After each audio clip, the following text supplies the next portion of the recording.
म्हणजे बहुमत मिळालेलं आहे, पण आता मुख्यमंत्री बिहारचा नक्की कोण होईल? साहेब निवडणूक झाली कसं बघताय?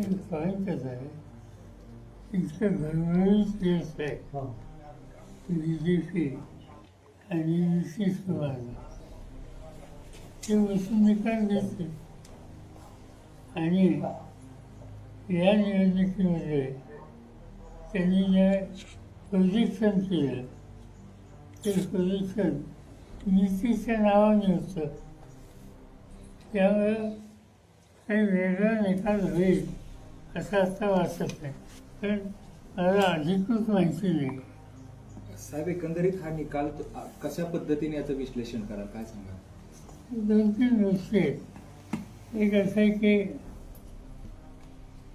या निवडणुकीचं मतदान झालं त्याच्यानंतर मी काही लोकांशी बोललो होतो.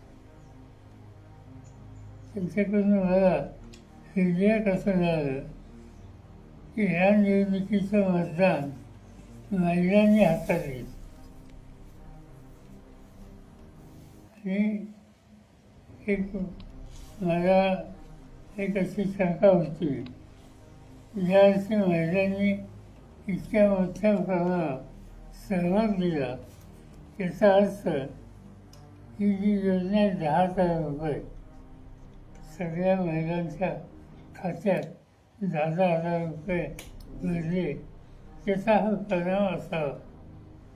पण त्यावेळेला मतदान झालं होतं. आता रिझल्ट आले आणि रिझल्टमध्ये निष्कर्ष बहुसंख्य